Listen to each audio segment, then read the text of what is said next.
next speaker of the day.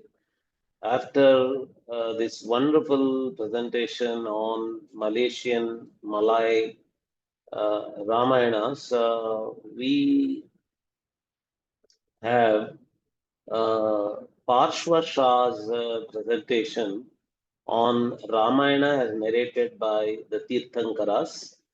Parshva Shahji is an international disputes lawyer. Is an independent researcher in Jain studies. This really we have this good fortune of having two speakers on Jain Ramayanas. Later in the day, we are going to have Dr. Achyutkant Jain also, who is an assistant professor for Center for Jain Studies in Jain University, Bangalore. Achyutkant Jain is going to talk about a very keen point of causality in Jain narratives, teaching dharma through karma by Sita's abandonment. So currently we have the first Jain Ramayana speaker, Sri Parshva Shah. Ramayana is narrated by the Tirthankaras. Over to you, Parshva Shahji. Thank you, Dr. Paturi, and thank you, the team at Indic, for this wonderful opportunity. The Jain texts talk about Ramayana in quite detail. My talk is titled The Ramayana as narrated by the Tirthankars, which is the Jain Ramayans. To understand where the Ramayana stems from and how it finds its place in the Jain Dharma, it is important to understand three things. First, how Jain texts are structured. Second, the three stages of spiritual growth as outlined in the Jain scriptures. And the third, the 63 illustrious characters in the Jain universe. Before we begin, I'd like to share how I got fascinated with the Ramayana. As a kid, I would read abridged versions of the Valmiki Ramayana and the Jain Ramayana, often in the comic book styles. But it was only after reading the sermons of Acharya Bhagwan Vijay Ramchandra Sureshaji Maharaja, who was an illustrious Acharya of the last century, that I understood what utility the Ramayana serves in the broader Indic and Jain context. A few years ago, I had the opportunity to listen to my Gurudev Acharya Vijay Punyapal Sureshaji Maharaja discuss the previous births of Ram, Bharat, Lakshman, Sita, and Ravan. And I was fascinated to know that something, we had literature even on this topic. So that's what propelled me to study further the various versions of the Ramayana. And it's the few learnings that I have gathered along this journey that I'd like to share with you today. To begin with, the Jain scriptures are classified into four categories. They're called the four Anuyogs, and they are the Kathanuyog, Dravyanuyog, Ganitanuयोग, and Charankarnanuyog. The Kathanuyog or Dharma Kathanuyog is the first category of literary of Jain literature, and it discusses various stories. It has various stories within itself, which are meant to inculcate a desire for moksha or nirvana in the listener's mind, and detach him from the materialistic world. The Ramayana finds its place in exactly this first category. Apart from the Ramayana, Jain scriptures boast an enormous number of stories. There's also, as you would know, a Jain version of the Mahabharata. One of the oldest Jain agams, called the Gyata Dharmakatha Sutra, had millions of stories written, of which only a few hundred survive today. And it is these stories that narrated by the Tirthankars and written down perhaps in different styles by acharyas over time that help a spiritual seeker find his path. He tries to relate himself to the characters in the story and gauge what decisions they made, what are the wrong decisions that they made that one can learn from and avoid making, and what are the right decisions that one should emulate. The Ramayana, again, comprises many characters, with the central character being Sri Ramchandraji, who is also known as Padma in the Jain scriptures. The oldest Ramayana was written in the first century CE, uh, the oldest Jain Ramayana, that is. It was written by the Shvetambara Acharya Vimal Sriji Maharaja, and it's titled Paumacharium. It's a Prakrit Granth. The Sanskrit equivalent would be Padma Charitram, the story of Padma, that is Ram. Subsequently, a lot of Acharya Bhagwans from both the Digambar and Shvetambara Paramparas uh, wrote various versions of the Ramayana. We have uh, Vasudevahindi, which is a different version of the Jain Ramayana in Prakrit, written by Sangdas Ganiji. In the Digambar tradition, the brilliant scholar Acharya Ravi Shen wrote the Padma Puran, which is a Sanskrit version of the Paumacharium. Again, in the Shvetambara tradition, we have Dhurta Khyan by Haribhadra Sariji.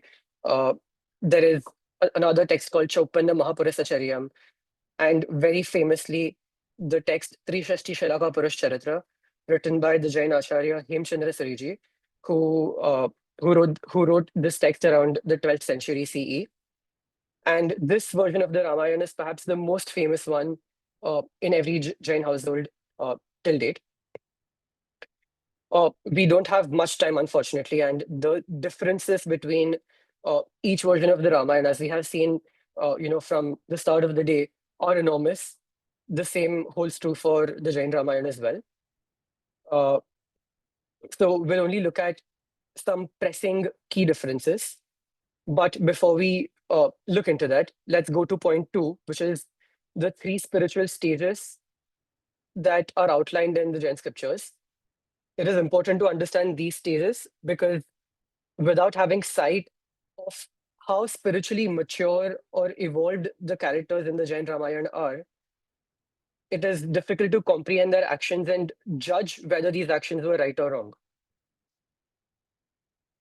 The first stage is the stage of attaining Samyak Darshan. Samyak Darshan is a term used in the Jain philosophy to denote a state where one attains realization of one's true self, when one experiences that the soul is different from everything else, not only from its mental and oral faculties, but also from the body, from people around one, and from every materialistic object.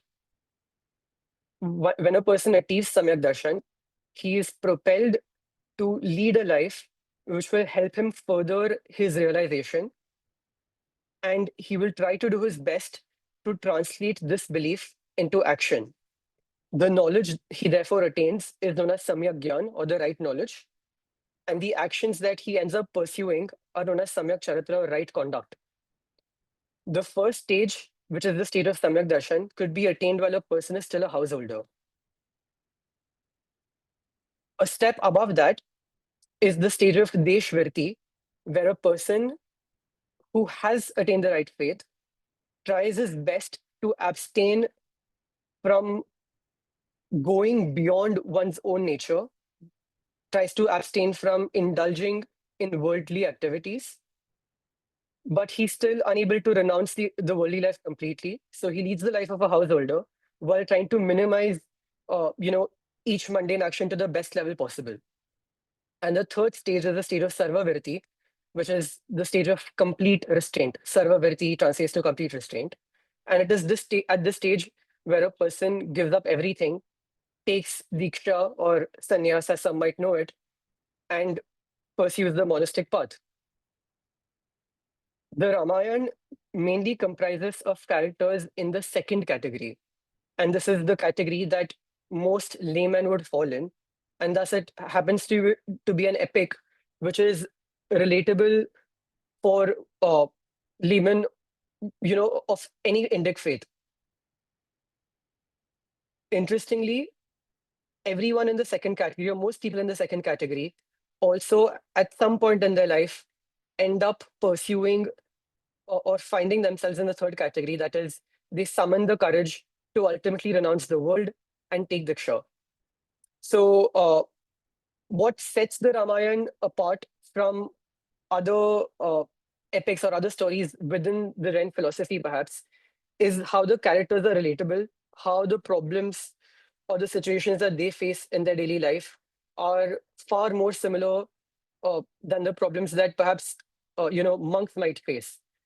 And it is the wisdom that the characters of the Ramayana have that one can draw inspiration from and sort of, use to assess what the outcome of a particular situation would be and how best one could act so as to navigate through that situation calmly without disturbing one's own self. The third point that I would like to mention is the understanding of the 63 illustrious characters in the Jain universe. Now, according to Jainism, time is cyclical and it is divided into two half cycles. The first cycle, where everything is on a descent, so people's lifespans, their nature, uh, people's health, their prosperity, their luxuries, everything is on a decline. And in the other half, everything is on an incline. It's supposed to increase in bits and pieces. In each half of the time cycle, there are 63 illustrious men who are known as the 63 Shalaka Purush, and hence the scripture Trishashti Shalaka Purusha, which comprises the 24 Tirthankaras, the last of which was Lord Mahavir Swami. It then includes the 12 Chakravartis, who were emperor kings who conquered 6 land masses or continents which surrounded the Indian subcontinent at the time. We then have mentions of sets of threes. So we have characters who are known as Baldevs, Vasudevs, and Prativasudevs. And it is understanding this trio that is integral to understanding how the Ramayana functions and also how the Mahabharata functions. Vasudev, the word Vasudev is not to be confused with Shri Krishna here. Shri Krishna is the last Vasudev, but not the only one in the Jain religion. So we have a set of 9 Vasudevs, 9 Baldevs, and 9 Prati Vasudevs, who make up the 63 illustrious Purush. Now, these, among the 9 Baldevs, Vasudevs, and Prati Vasudevs, the Baldev and Vasudev are half brothers, meaning that they're born from the same father, but they have different mothers. The brotherhood, the fraternity that they share is unparalleled, and there is no fraternal bond that comes as close to the bond between a Baldev and a Prati Vasudev. We'll see an example of that later towards the talk.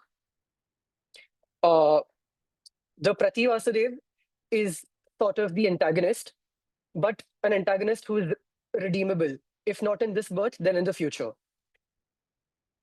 Interestingly, these 63 illustrious men include characters who are also destined to go to hell. It is, however, their inner capacity, their inner conscience that leads to their upliftment in the future. And thus, even though they are hell-bound in their present birth, we still look up to their good qualities and their virtues, because there is going to be a point where they uplift themselves and ultimately, attain nirvana, just like the Tirthankars and some Chakravartis. Each Vasudev, so a Chakravarti conquers 6 landmasses, whereas a Vasudev conquers 3 landmasses. The other 3 landmasses are conquered by the Prati Vasudev. So in context of the Mahabharata, Shri Krishna was the Vasudev, his half-brother Balram was the Baldev or Balbhadra, and Jarasangh was the Prati Vasudev. It is always the Vasudev who slays the Prati Vasudev, and following that rule, in the Jain Ramayana, it is Lakshman who slays Ravana ultimately, and not Sri Ram. The Baldevs are more tempered, they are calmer. The decisions that they take ensure that towards the end of their lives, they surely either attain moksha or they go to Devlok, where from they will reincarnate and go to moksha in the future. So this is the sort of setting in which the Ramayana operates. And having discussed this, I think it might be useful for us to walk through the Jain Ramayans. There are over 20 to 25 versions of the Jain Ramayans. but most of these versions primarily match with the oldest Jain version, that is Paumachariu or Padma Charitra by Acharya Vimal Sariji. So the points that I am discussing are mainly derived from a reading of the Paumachariu and Trishashti Shalaka Purusha Charitra. There, there are certain differences in the narratives in other scriptures. When we discuss the peculiarities of the Jain Ramayans, perhaps we can look at some of these. Starting off, the Trishashti Shalaka Purusha Charitra begins with a description of the uh, dynasty to which Ravan belonged and how he was a devout Jain and his ancestors were devout Jains. Of course, the Jain Ramayana says that each of the characters who form part of this who form who basically take a foreground in the operation of the Ramayana are all practicing Jain laymen, some of which go on to become monks in the future. So all the characters are shown to be devout Jains. The ancestry of Ravan is mentioned. This lineage, this dynasty that Ravan belonged to, was called the Rakshasa Vansh. Now, when we hear of the word Rakshas, many of us tend to think that this was a person perhaps of uh, who had monstrous characteristics, or perhaps someone who looked like a monster, who had a monstrous appearance, or simply someone who belonged to the clan of monsters who would trouble and harass other people. But the Jain Ramayana differs. It says that this was simply the name of the clan, and that in no way translated to mean that Ravan had vices which fit a monster. He was in fact a very wise, a very learned character. I refer to Sri Pranshuji's talk from earlier. Uh, I believe that it is not only these East Asian versions of the Ramayana which do not vilify Ravan.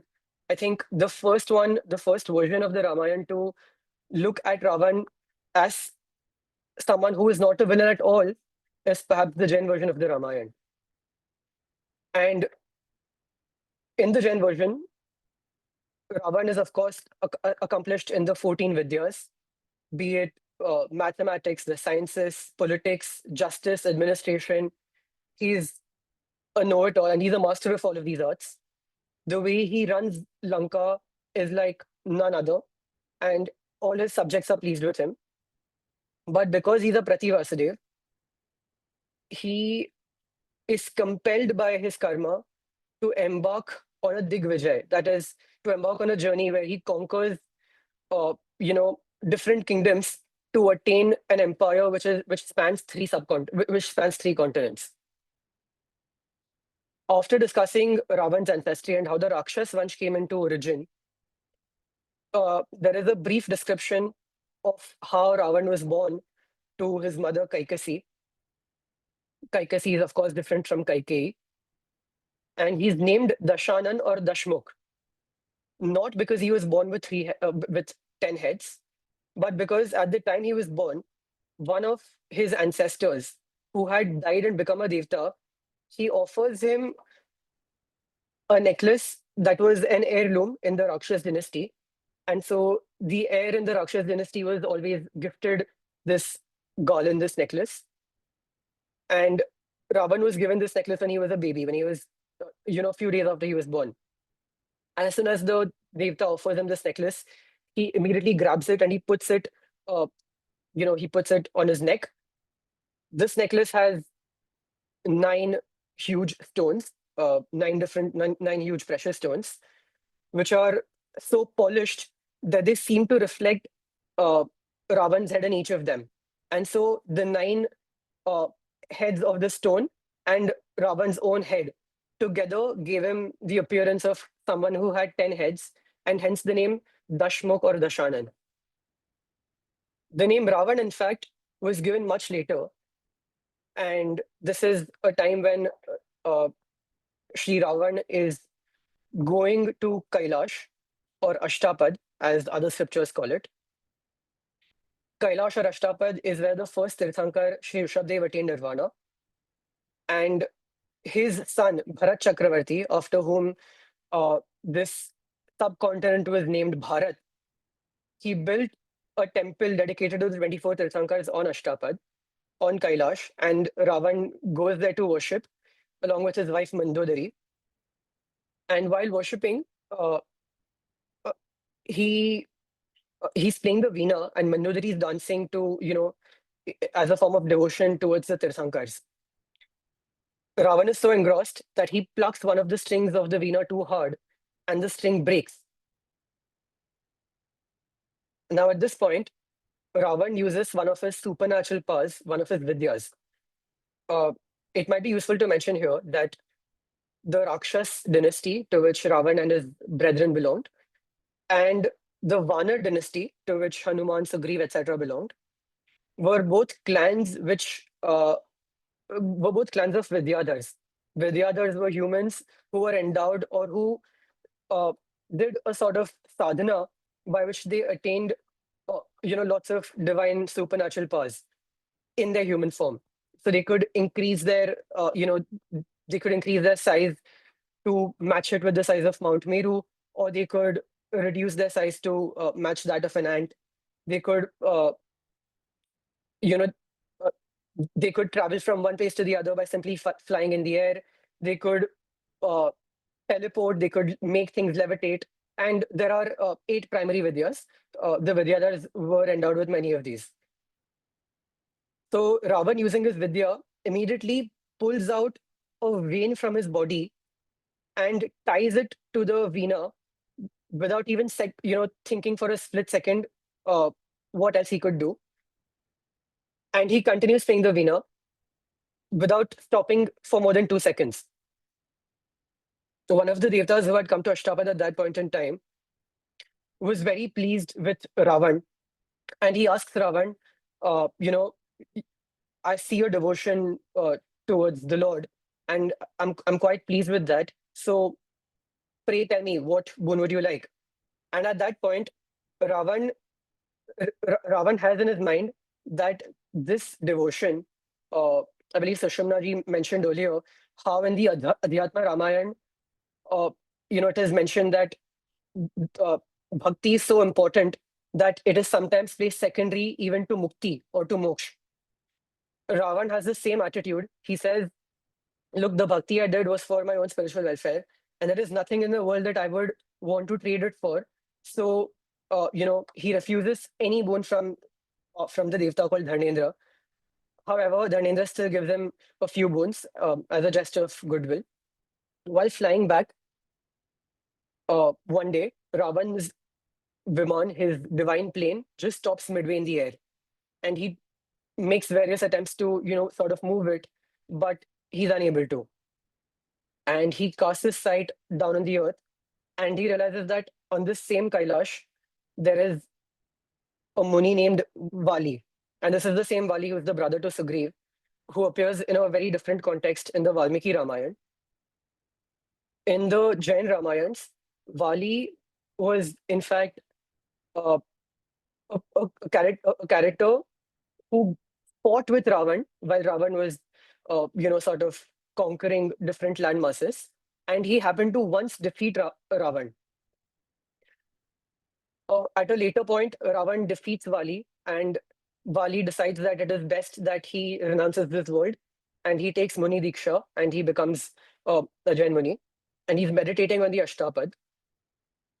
The Jain scriptures say that whenever a true sadhu is absorbed in meditation, alternatively, wherever there is a temple, uh, the Vimans of Devtas or Vidyadhars cannot fly over them. And this Viman was attempting to fly over Vali Muni's head, which would be a form of disgrace to him and insult to him. So it stopped automatically. Ravan realizes this is the same Vali Muni who once defeated me, and I taught him a good lesson, but he doesn't seem to have forgotten our previous enmity. So Ravan, without even thinking for a second that this was not Vali Muni's doing, he immediately descends to the bottom of Kailash, and using his superhuman strength, he raises his 2 hands and he lifts the entire Kailash Parvat slowly. Vali Muni, who is absorbed in meditation, quickly realizes that this is Ravan's doing, and he isn't worried about his own life at this point.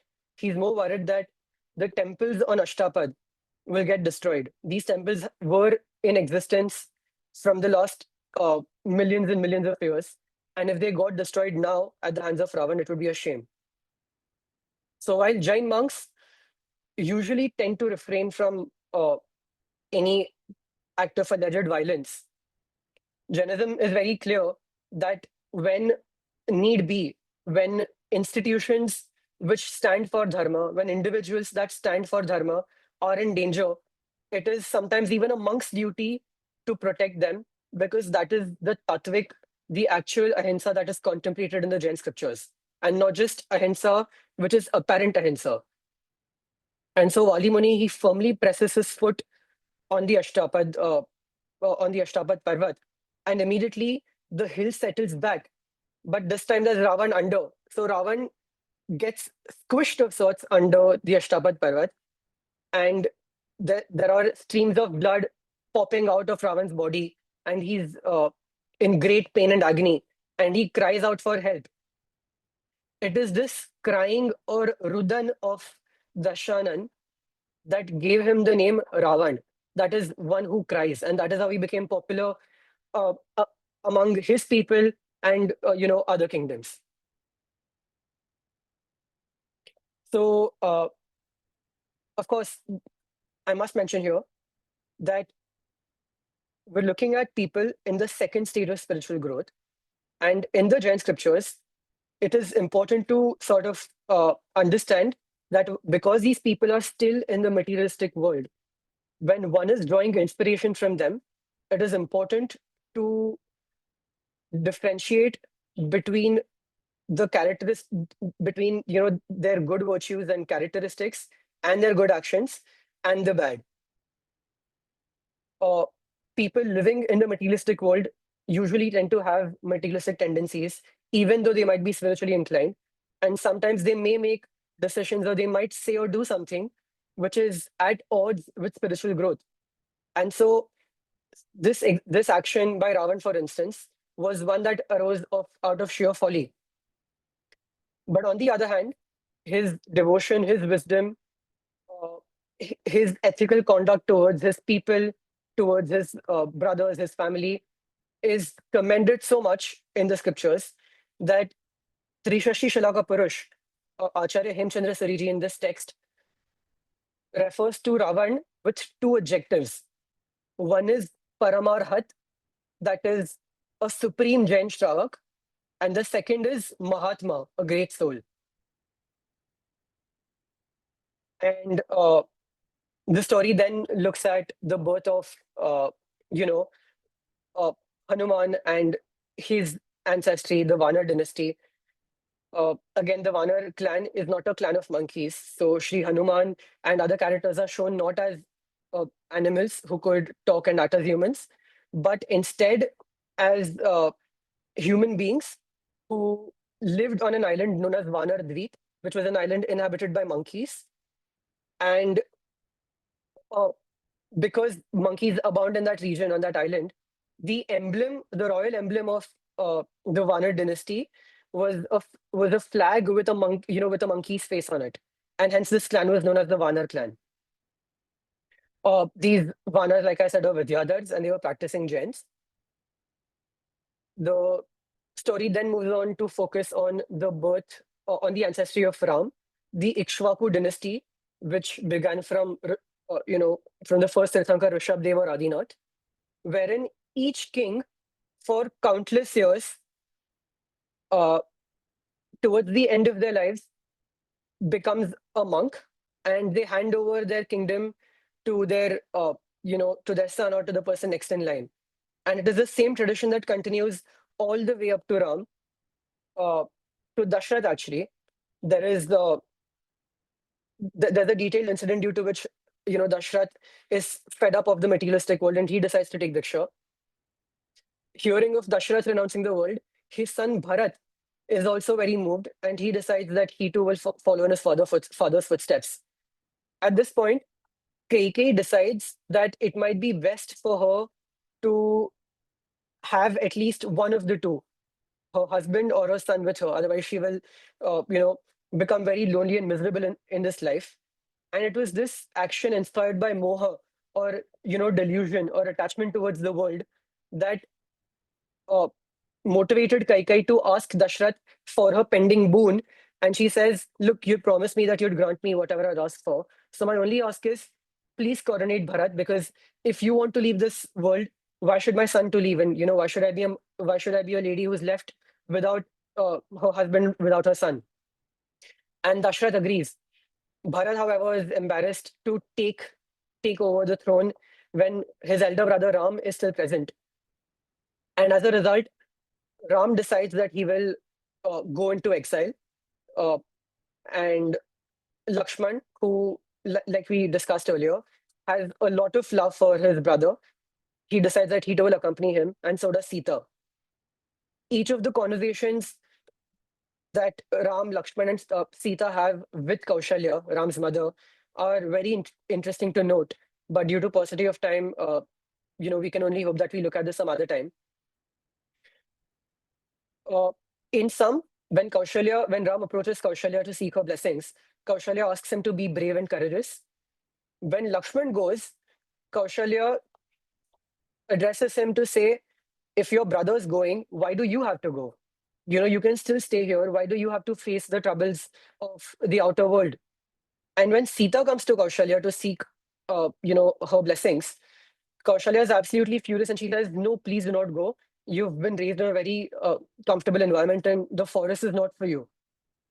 So the way, a mother conducts herself uh, towards her own son, towards a half son, and towards uh, her daughter-in-law, each of these dynamics are quite interesting to notice. And it is perhaps why acharyas in the last century have revived the Jain Ramayana to focus on and show that the Ramayana gives us or teaches us a way to conduct ourselves, say, between a husband and a wife, between children and their parents, between siblings, between cousins, towards their uncles and aunts, etc. So each page that you turn, you learn a new lesson. After going into the Vanvas, we have the story of how Ravan abducts Sita. Uh, in the Valmiki Ramayana, we have the story of the golden deer, Ravan conjuring a golden deer, which sort of entices Sita and she crosses the Lakshman Rekha. The Paumachariu and Trishashti Shalaka Purusha Charitra do not have this version. It may be interesting to note, however, that another Granth in Prakrit, known as Chaupanna Mahapurusacharyam, which also looks at the Ramayana in a brief version. This version of the Ramayana again mentions the golden deer. Uh, the details of the war again are somewhat similar, with the exception, the biggest exception being that it was Lakshman who killed Ravan and not Ram, because Lakshman was the Prativasudev. After Ram and Lakshman and Sita returned to Ayodhya after a long time in their Vanvas, when it comes to the coronation ceremony, it is Lakshman who is coronated because it is the Vasudev who is supposed to be the de jure, or the legal head, the legal emperor of the three continents. However, the de facto or the actual head of Ayodhya and the entire empire is Ram, because even though Lakshman functions as the official king, everyone calls the kingdom as the Ram Rajya, as the kingdom of Ram, as the empire of Ram, because Lakshmana is accustomed to acting in accordance with Ram's instructions. So for everything that he did, he would always, seek Ram's instructions, and things would always function as Ram would want them. After coming back, at this point, Ram has three other wives. Lakshman has about 16,000. The co-wives decide that, the co-wives find out very soon after Ram comes back that Sita, though because she's the chief queen, and also because of the attachment that Ram and Sita have had in their previous births, Ram has, Rama has overwhelming affection for Sita, which he clearly lacks for, his remaining wives. And so they plot that, they basically come up with a plot to have Sita banished from the kingdom. One day they ask Sita, you spend so much time in Lanka, and we've heard that Ravan is one of the most charming people to tread on this earth. So, would you mind showing us what he looked like? Can you draw a painting of his face? Can you sketch his face? Sita beautifully replies by saying that I've never even lifted my, I've never even lifted my sight to look at Ravan's face. So all I know is what his feet look like. The Kauravas are like, okay, you can draw them and we'll be happy to look at that. And so Sita very innocently draws Ravan's feet. And the Kauravas immediately, through their, maids, pass a message which spreads like wildfire in the entire city of Ayodhya, that Sita, after spending so much time in Lanka, now longs for Ravan. And so there are questions about Sita's chastity and celibacy, which were important questions, uh, you know, in the Indian subcontinent. Uh, so the news reaches Ravan. The news reaches Ram, and at this point, Ram, uh, Ram is not at all ready to believe that there could be something of this sort. And the Trishashti Shalaka Purusha very clearly notes Ram having said that I have not even an iota of doubt that Sita could could yearn for any other man apart from me. But even though he says this, as each day passes, these rumors go stronger, and they're Chinese whispers, so details keep on getting added. And this Parshvaji, really troubles Ram. Yes, Parshvaji, are you approaching your conclusion? I am. Yeah, wrapping up in a few minutes.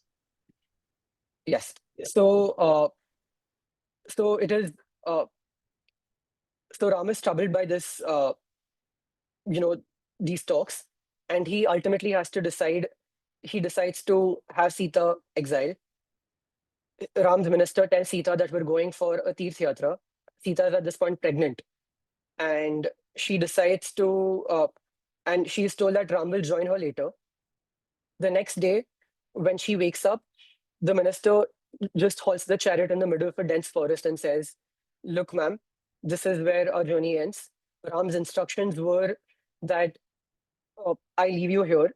He's quite troubled by these rumors, and while he knows that you have done nothing wrong, he has no option but to do this."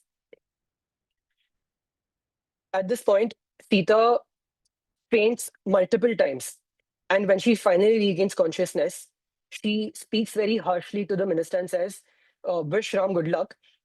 But out of concern for Ram's spiritual growth, the one thing that she says, and the one thing that I think we can surely take away from the Jain Ramayana, is this.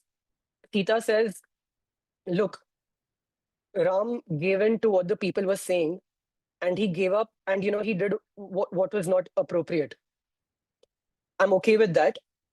But my only piece of advice to Ram is that tomorrow people will start questioning your dharma, your choices, your responsibilities. Don't again fall into that trap and abandon your dharma." And with this strong and powerful message, the penultimate chapter, uh, the Ramayana comes to an end. Towards the end, we have Sita coming back. Uh, of Ram gets her back, and I think Dr. Paturi mentioned earlier in the talk that in modern versions of the Ramayana, we have Ram deciding that Sita should undergo the ordeal, that she should get purified by fire or in one of the other ways to sort of prove her chastity. Uh, it is also in the Jain Ramayana that you find a mention that a person who uh, uh, that when Sita comes back, uh, it is Ram himself who suggests Lakshman welcomes Sita. He says, "Please come back and grace your palace, grace your kingdom, and grace the servant of yours." Ram Ram is described in the Trishashti as Nyay Nishthur. He was very soft-hearted, but when it came to administration, when it came to you know making it look like justice is being administered, he could be harsh. So he harshly said, no, Sita will have to undergo the ordeal first, and only then, when her purity is known to the people, can she come in, because everyone's questioning her integrity. And so Sita scoffs at Ram. She laughs and says, is this what you think? I am ready to undergo the ordeal. And she does. She enters a pool of blazing fire. The pool turns into a pond of water. And at this time, she's also given birth to the twins Love and Kush, who are known as Lavan and Ankush as well in the Jain scriptures. They swim to her, and on both sides of Sita. So it looks as if it is Lakshmi Devi being flanked by two elephants in a pool of water. And the people now, they've gotten rid of this doubt. So they start hailing Sita, they sing songs of her praise. And Sita, at this point, is quick to realize that this is the same people who were once, questioning my loyalty to Ram and questioning my character. And today, look how the tides have turned and how they're now cheering for me. This is the transitory nature of the sansar, and I shall have no more. And so she steps out of the pool of water. And when Ram is escorting her to the palace, she says, no, I think I have my path is something else. And she immediately pulls out uh, her hair in 5 fistfuls and she throws them at Ram. And Ram, on seeing Sita, Sita's bald head, he immediately faints. Sita takes Diksha and she becomes a sadhvi. After a long, a few long years of penance, she becomes the Indra of the 12th Devlok, which is the highest Devlok in the Jain universe. On the other hand, and this is perhaps the last chapter of the Ramayana, the Nirvana of Sri Ram. We saw how Baldev and Vasudev are very close to each other, and their bond is even, praised in the Devlok. And so some curious Devtas decide to test how much affection Lakshman had for Ram, and they conjure a setting wherein Lakshman is made to see that Sri Ram has passed away. And Lakshman is so distraught on seeing that sight that he immediately dies himself.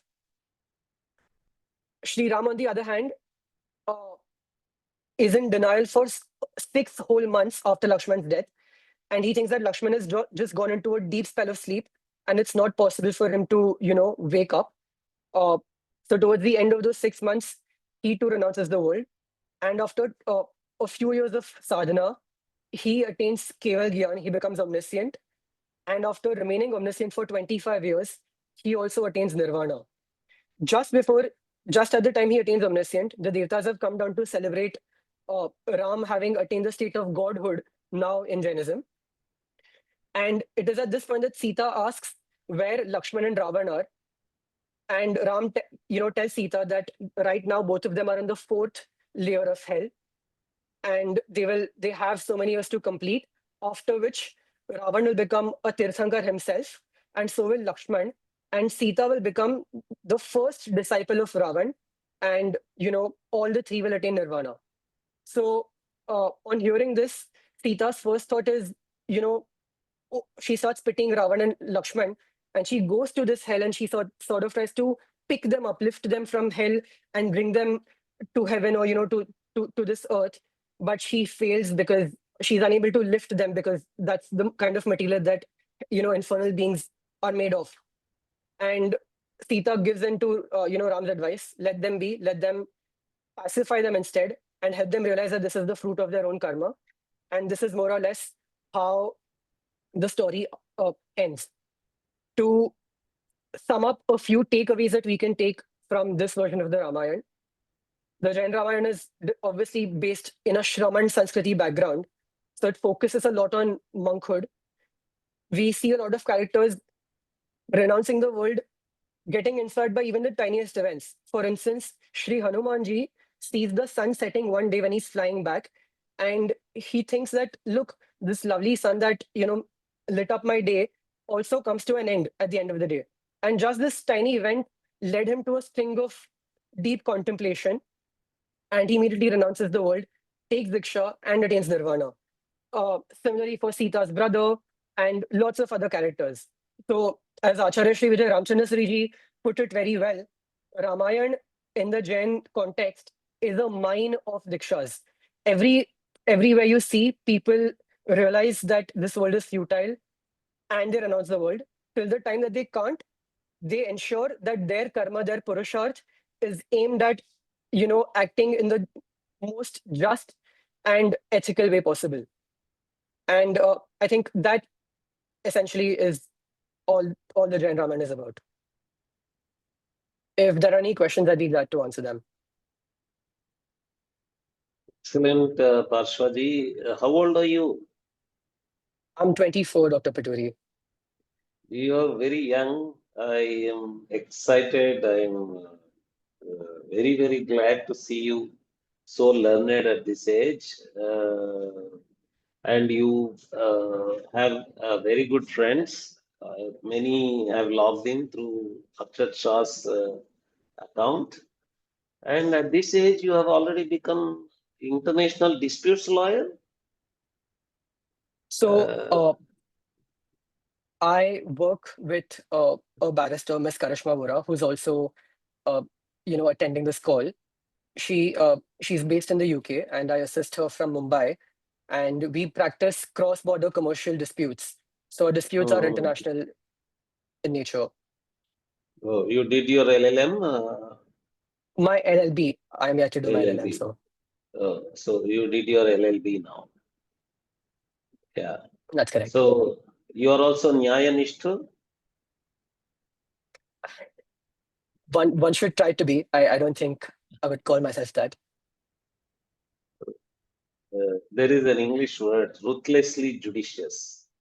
Uh, so you have to be, but as long as you are an arbitrator, you cannot be ruthlessly judicious. When you reach justice positions, then you have to be ruthlessly judicious.